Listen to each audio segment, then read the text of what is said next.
আসসালামু আলাইকুম সম্মানিত দর্শক, সকল প্রকার কৃষক, তরুণ উদ্যোক্তা এবং কৃষিপ্রেমী বন্ধুদের জানাই হেল্প এগ্রো বাংলা চ্যানেলে স্বাগতম। আমার ভিডিওটা আপনারা যে যেখান থেকে দেখছেন, দেশ এবং দেশের বাইরে থেকে, প্রবাস থেকে, বিশ্বের যে কোনো প্রান্ত থেকে, চলুন শুরু করা যাক। আজকে কথা বলবো আপনাদের সঙ্গে যে আগাম পেঁপে চাষ নিয়ে। আর এটা আমার নিজেরই বাগানে। আগাম পেঁপে চাষ করলে কি কি সুবিধা আছে আর বাজারজাত কিরকম একটা দাম আছে সেসব নিয়ে আপনাদের সঙ্গে আলোচনা করব। চলুন। যেহেতু এটা আপনার বয়স একটু শুধুমাত্র আপনার এই প্রথম হয় যে হারভেস্টিং এই গাছ থেকে হবে এই বছর। আর এই বছর এই গাছটাই আপনার সর্বোচ্চ এই নতুন গাছের পেঁপে দেখেন কি সুন্দর। এক জায়গায় একটা গাছ থাকলে মোটা তাজা সুন্দর থাকে, আবার আপনার পেঁপেরও গাছটা যেরকম সুন্দর, পেঁপের ফলনটা মাগা সবাই মানে এইমাত্র আসা শুরু করছে। তো দেখবারই পারছেন যে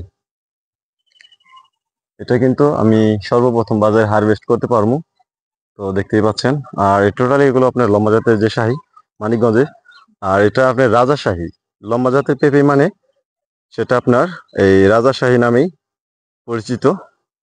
কেননা যদি কিনা আপনার এরকম শীতে সর্দি লাগান, ঠিক এরকম সবার আগে আপনি বাজারে পেঁপে হারভেস্ট করতে পারবেন ইনশাল্লাহ। দেখতে পাচ্ছেন এখানে যতগুলো গাছ আছে, আমার ওই গাছটা হলো সর্বপ্রথম ফলন দিছে। তো এখানে রাখছি আমি দুইটা করে গাছ, দুইটা করে স্ত্রী গাছ আছে। তো এখানে তো আমি দুইটা রাখবো না, আমি একটাই রাখবো। কারণ আমি এটা রাখছি সামনে একটা ঝড় বাতাস আছে, এই ঝড় বাতাসের জন্যই প্রত্যেক জায়গায় দুইটা করে বা রাখছি এরকম। আর যে জায়গায় আমার পুরুষ গাছ আছে সে জায়গায় আমি কাইটে দিছি, সে জায়গায় একটাই রাখছি। কাজে একটা রাখলে মোটা তাজা সুন্দর হবে এই কারণে। আর এখানে যতটাই দেখতেছেন আপনার টোটাল এই প্রত্যেকটা গাছে আমার ফুল আসছে। আর যে গাছটা আমি প্রথমে দেখলাম ওই গাছটা আপনার মূলত সবার আগে ফুল থেকে ফলায় সেরকম হয়েছে। আর আমার এই গাছগুলো এরকম লম্বা হওয়ার কারণ আছে। এখানে আমি আপনার পাতাকপি ফুলকপি দিছিলাম, ফুলকপি কারণে। যদি শুধুমাত্র আমি পেঁপে দিতাম, আমার প্রত্যেকটা এই আমার এরকম বড় বড় পেঁপে হইতো, এরকম আর হওয়ার কথা ছিল না। আর আগাম চাষ করলে এটাই মূলত বাজারে যখন আমি পেঁপে আপনার বিক্রি করবো সবার আগে, তখন কিন্তু পেঁপের কেজি থাকবে নর্মালি আপনার 70 থেকে 60 টাকা কেজি, 60 থেকে 70 টাকা কেজি নর্মালি থাকবে। এই জন্য আগাম চাষ করলে আপনার এই একটা সুবিধা। তখন যদি আপনি 2 চিরা দেন তখন কিন্তু আর পোষায় যাবে। প্রথম চিরা যদি কিনা আপনি দেন 70 টাকা কেজি, আর পরের চিরা যদি দেন 60 টাকা 50 টাকা, তবু কিন্তু আপনার টাকার কোনো নাই, আপনি ঘাটতে থাকবে না, ভরপুর একটা বাজার যাতে আপনি দেখাইতে পারবেন শুরুতেই। এই জন্য আর এরপরে কিন্তু আপনার কোনো রকম সবজি থাকবে না। সামনে কিন্তু ভরপুর আপনার সবজির একটা অ্যাটাক থাকবে, সর্বোচ্চ দাম থাকবে। কাজেই কিনা আপনি যতটা আপনি এই সবজি করবেন এটা কিন্তু সর্বোচ্চ ভালো একটা দাম পাবেন। আর বাজারে এই পেঁপে জানেন যে সর্বোচ্চ দাম থাকে, অন্যান্য যত সবজি আছে আপনার পেঁপের দামটা থাকবেই, পেঁপের দামটা কমে না। সারা বছরই আপনার এই একমাত্র সবজি পেঁপে, এটা সারা বছরই কম বেশি পাওয়া যায় হাতের নাগালে, অত বেশি দামও থাকে না।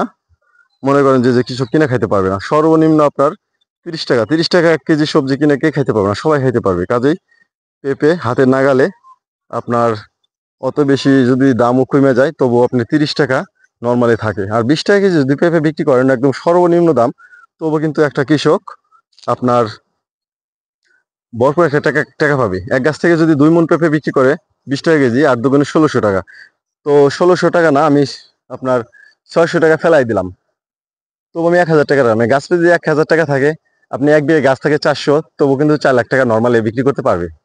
আর আমার এখানে যে গাছ দেখছেন 90টা গাছ আছে, এটা বাড়ির কাছে বাগান। আর দূরে যে বাগানটা আমার, ওই বাগানে আমার টোটালি গাছ আছে আপনার 800 850। তো আমি অল্প স্বল্পই করি, যেহেতু চাকরির পাশাপাশি আমার অত মানে মেগা প্রকল্প নাই, মেগা বাগান নাই, মোটামুটি চলার মতো আছে, যেগুলো যে আমি মোটামুটি করতে পার মানে চলাচল করতে পারবো এই। আর আপনারা যারা এরকম সুন্দর বাগান করতে চান অবশ্যই মানে আগামও করতে পারেন। আর সামনে যদি করেন তো এই গাছটা কিন্তু ঝড় বাতাস পাবে, একটা প্রবলেম আছে। তো ভালো একটা গছা দিতে হবে, খুঁটি দিতে হবে বাঁশের, তবে কিন্তু আপনি সফল হতে পারবেন। যদি এরকম খুঁটি না দেন তাহলে কিন্তু আপনি এই গাছগুলো ঝড় বাতাসে নষ্ট হয়ে যেতে পারে, পানি বেশি সমস্যা হতে পারে। কাজেই এখন যে বাগানটা করবে এই মুহূর্তে চতুর্মাসে থেকে শুরু করে আরো 2 মাস পর্যন্ত আপনার এই পেঁপে বাগান করা গেলে বেটার একটা টাইম। তো এই জন্য বেটার টাইম, এগুলো ঝড় বাতাসে পাবে না। আর এই গাছের পেঁপে যে দেখতেছেন আমার বাগানে, এই গাছ কিন্তু আপনার বুড়ে হয়ে যাবে, বা এই বুড়ো হয়ে গেলেও 2 বছর পর্যন্ত ফলন দেয়। কিন্তু ওই যে এখন যে গাছটা লাগাবে বা আরো 2 মাস পর্যন্ত লাগাবে, ওটা কিন্তু সর্বোচ্চ গ্রোথ পাবে। আর সর্বোচ্চ আপনার এই গাছগুলো ফলন দিতে থাকবে। জানেন যে এখন আপনার শীতকাল না, শীতের মধ্যে একটা প্রবলেম থাকে, গাছের গোড়া পচা, শিকড় পচা, একটা সমস্যা। যেহেতু রোদ থাকে না, কুয়াশা পড়তেই থাকে, কাজেই কিন্তু আপনার একটা প্রবলেম।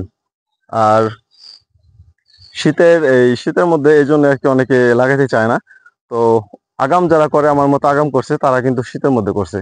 আর যারা এখন লাগাবে, এটা কিন্তু আপনার শীতের কুয়াশায় পাবে না, ঝড় বৃষ্টি এটাও পাবে না, যেহেতু ছোট গাছ থাকবে। আপনার ঝড়ে বাতাসে এই গাছের গুলো কোনো ক্ষতি করতে পারবে না। কাজে একটা কৃষক যদি এরকম এই পেঁপে লাগায় যদি চাষবাস করতে চায়, যদি লাভবান হতে চায়, অবশ্যই পারবে। আর আমি তাদের বলবো, আপনারা সর্বপ্রথমে শাহী জাতের পেঁপে চয়েস করবেন, এটা আপনার লাভবান হতে পারবেন। এই যে দেখছেন, এটা কিন্তু আমার এই ফুল থেকে ফলন আসতে আপনার বেশি সময় লাগবে না। জানেন যে এই যে অলরেডি এই যে বের হয়ে গেছে, দেখেন এই যে সুন্দর পেঁপে পেঁপে বের হয়ে যেতেছে। ঠিক এইভাবেই আপনারা দেখবেন যে এই স্ত্রী গাছের ফলনগুলো খুব সুন্দর এই বের হওয়া শুরু করবে। টোটাল আর 15 দিনের মধ্যে আমার পুরো বাগানের ফলগুলো চলে আসবে। তো এই যে এই গাছটায় আসছে, এরকম প্রত্যেকটা গাছে আসবে আশা করি। তখনই কিন্তু কৃষকের মুখে একটা হাসি থাকবে। কখন কৃষকের মুখে হাসি ফুটবে? যখন কিনা এই আপনার সর্বোচ্চ আপনি গ্রোথ আনতে পারবেন। তো আজ এ পর্যন্তই। নতুন নতুন ভিডিও নিয়ে আপনাদের সঙ্গে হাজির হবো। সে পর্যন্ত হেল্প এগ্রো বাংলা চ্যানেলের সঙ্গেই থাকুন।